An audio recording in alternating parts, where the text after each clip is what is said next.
I just got a prototype for the Kickstarter board game Threetale, and when it arrived, it brought back the excitement of discovering a new game and all its wonders. I can see that a lot of love went into this game, so I met with the game designer to find out how it was conceived, to learn more about this game, so I can share some of my joy with you, here on Legendary Tactics. If you're here watching a board game channel, then you probably share some of the same appreciation for new games as I do.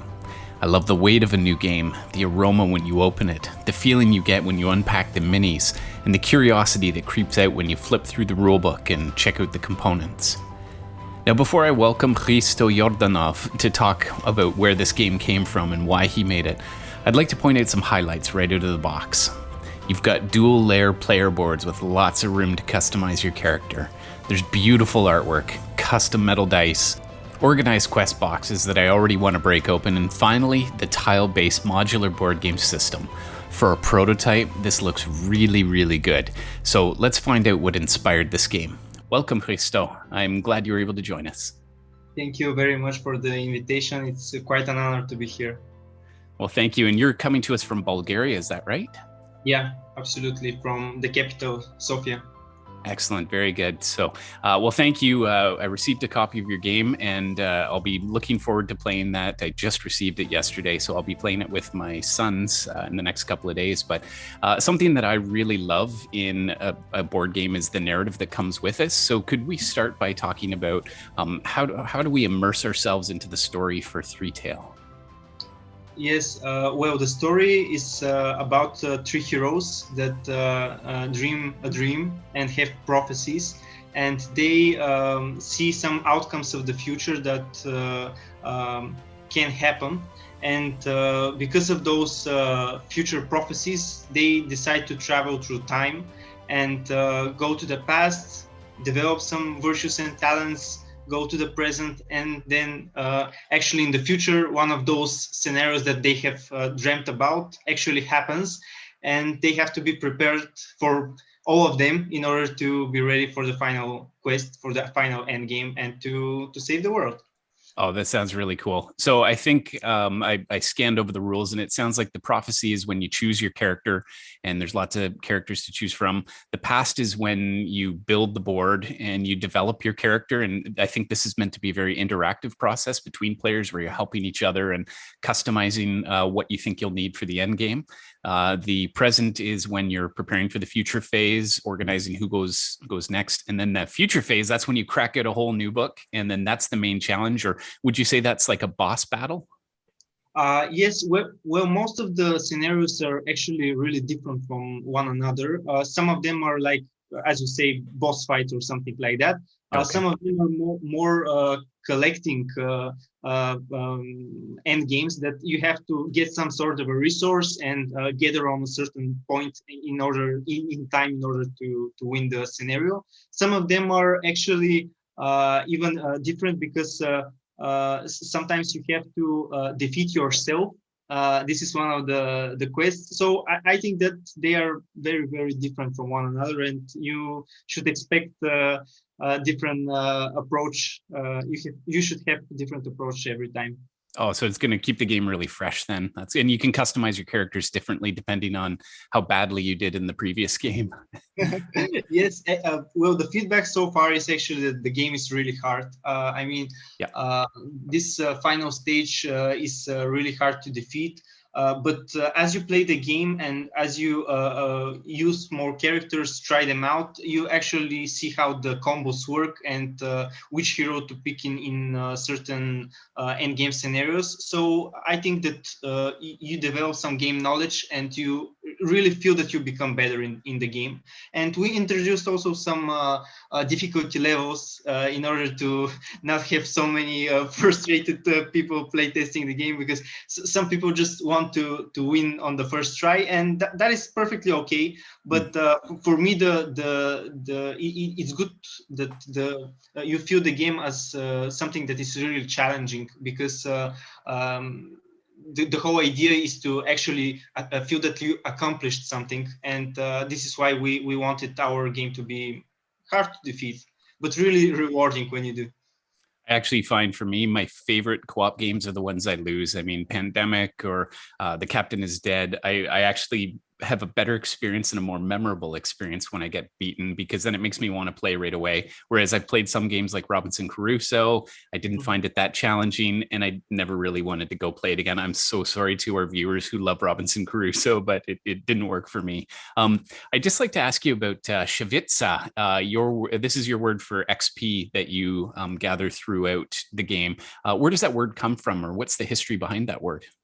Well, in Bulgarian, our native language, and that is really part of the game in a way, but this is some sort of embroidery on the clothing that actually people use in order to show what history a certain family members have on in the past. So it's like something that keeps the history in their clothes. So we decided to use this as a way to see the progress of the heroes and to have more experience. And just some different approach for the leveling system, and also the statistics, as you may have seen, are actually virtues. Right. We try to make it a little bit different from other RPGs that use well understand it in a way statistics. The one in our game is more focused on heroes in not like just fighters and slaying enemies and having charisma and stuff like this, but more like heroes that develop hope or faith or endurance, stuff like that, that we actually believe are virtues for true heroes. And some interesting thing about also about the virtues is that the statistic with which you actually fight against an enemy is called love. And the idea behind that is because true heroes only fight for the things they love. So the more the hero develops his love, the more strong he is in a way. Very cool. So I love how there's a thematic element built in. I do confess it'll make it harder for me to remember what each of those things are. I'll need the rule book there to remember, but thematically, I think that's a nice twist on it. So this is a really aptly named game. You've designed it specifically for 3 players. It's also playable by 2 or 1. I don't actually see too many games. Churchill's one I really love that hits the 3-player count. But what I notice is that a good portion of the game is designed to be interactive. Players are helping each other grow. So why did you create it with specifically 3 players in mind?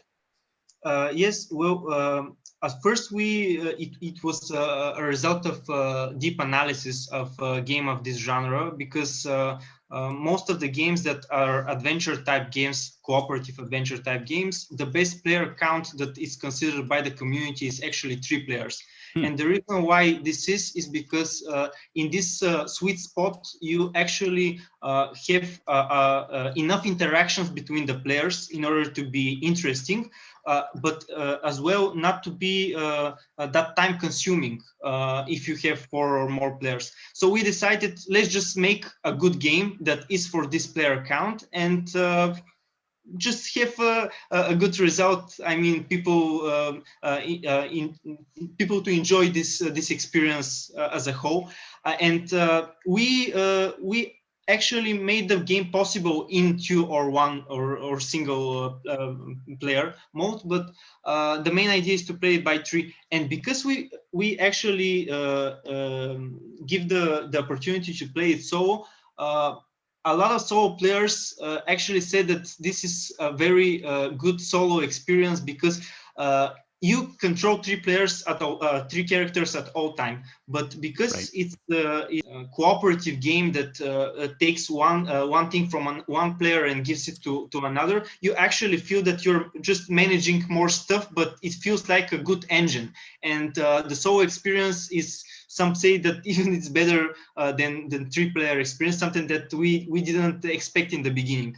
And also some minor detail that we were thinking about when designing the game.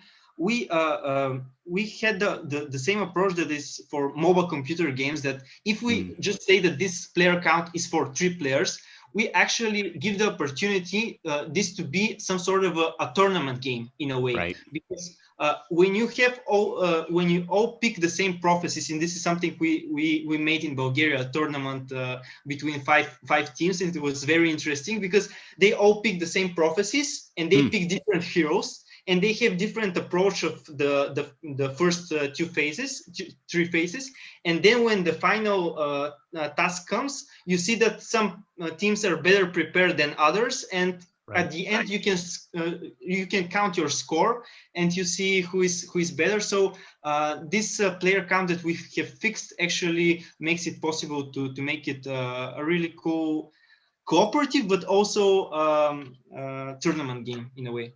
Oh, that's really awesome. I love that. So at first blush, when I look at your game, I'm reminded of another game that I really love, The Legends of Andor, and my boys really love playing that one too. When I saw the little boxes inside, I thought, ooh, that's a little Gloomhaven-esque. And also another modular game I'm reminded of is Betrayal at the House on the Hill, and maybe even a little splash of Carcassonne. But it seems to me that board games are often born on the backs of previous games. So can you tell me what games inspired this? Did I get any of those right? And are there any other games that if people love them, that they might find themselves loving this one as well? Absolutely. You have managed to actually hit a lot of spots there. Yes, the tile system is something that is quite often seen in Carcassonne or games in this genre. And this is one of the main mechanics that we're actually using, because this makes it happen to make a replayable adventure game, which is, I think, quite rare to see, because most of adventure games are scenario based, but they are also campaign based. And this game is scenario based, but it's not a campaign game. So you can bring it on the table more casually in a way. As you said, Gloomhaven is a classic. We saw a lot of things that we wanted to include, and this unboxing is quite satisfying. And we wanted to give this feeling to our supporters. And yes, I will also say that Mage Knight is also something similar. Ooh. Also, something I'm really loving about the game is your dual layer character tableau, because I think it suggests that the game will focus on leveling up your characters as you progress throughout. What other game mechanics does Threetale use that our listeners might be familiar with? yes, the main focus is actually this player board, because most of the things for the player happen there, but as well as the other part of the map, that is the tile. I can maybe say that the other big mechanic is actually the tile placement, because as I said before, it gives more replayability and gives the opportunity to not only focus on developing your character, but also you interact in a way with the end game by creating the map. And this is something that most of the plays in the beginning, you don't think about that. You don't think I'm building the map on which I'm actually playing at the end, but it's really influential for the end result. So I can say that the tile placement is also a big mechanic. Also, you have a little bit of card drafting, because you have every time you pick an artifact, you pick 3 and choose 1, so you have some optimization there. Also, you have dice rolling, but in our game, the dice rolling is you just roll a dice that has 3 positive and 3 negative sides, so it's more like a coin. And the whole idea is to have more dices, so that you can more accurately see the probability result that you're maybe having. So it is in a way a little bit luck dependent, but it's really controllable, and you can expect a certain result. It's not like you're throwing a D20 die and every result is possible.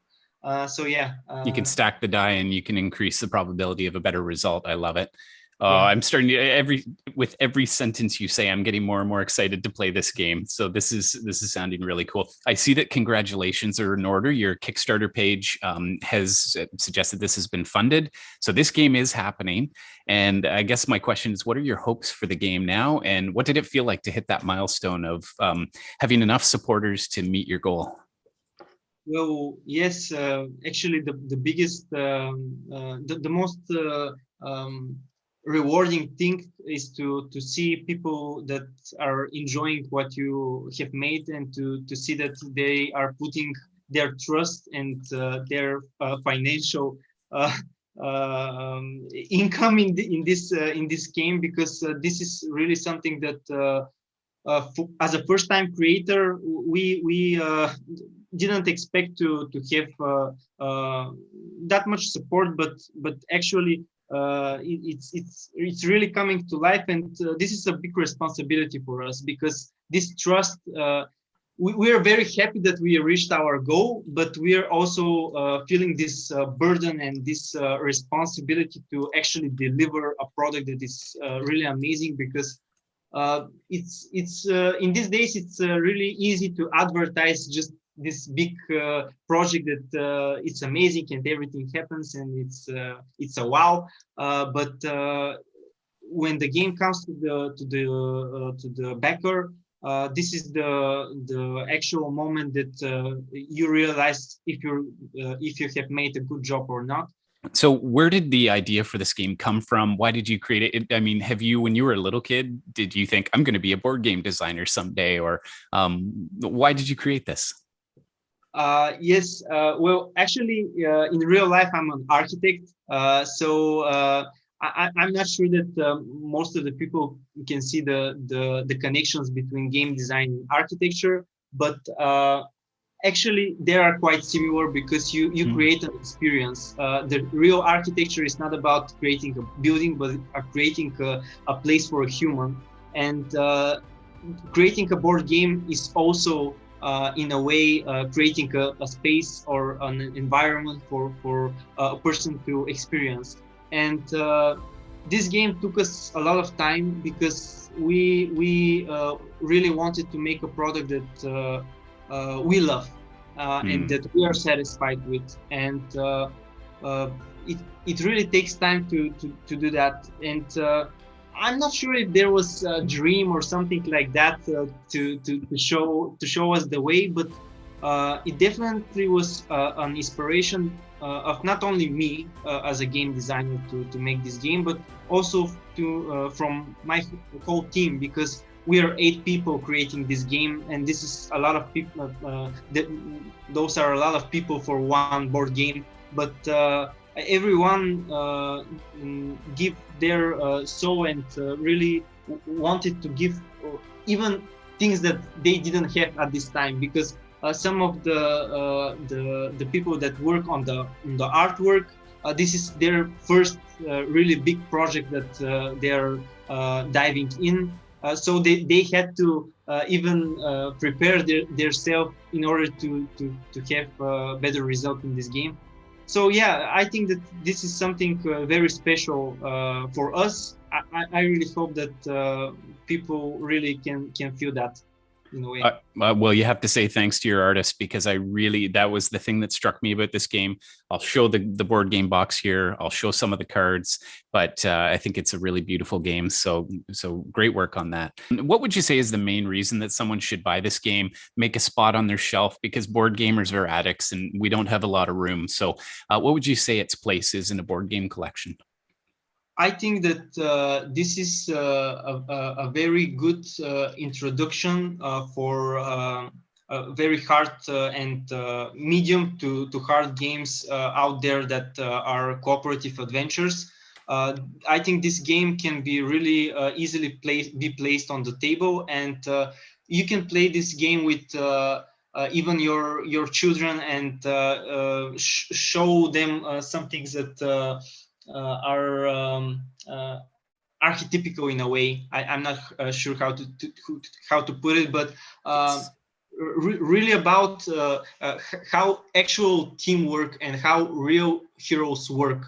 This is something that we have tried to make, and I really think that it's easy to bring to the table, because most of the game mechanics are something that most hardcore gamers know, but because we have put it in an unexpected way, there were some reviewers that actually said that they cannot compare this game to other game because it's really a different experience.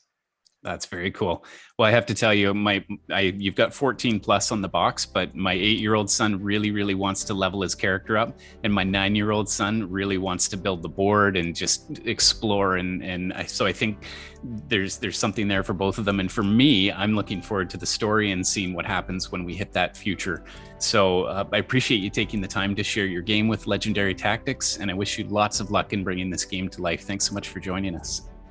Thank you so much for the invitation. A lot of great game designers had the opportunity to be on this show, and I'm really honored to be here as well. Kind words. Thank you so much. We'll speak with you soon. Can't wait to play this game. Thank you. Bye. If you enjoyed this preview, like the video, subscribe to our channel, and check out the reboxing, where we show you how to get it all back into the box. Thanks so much for your time.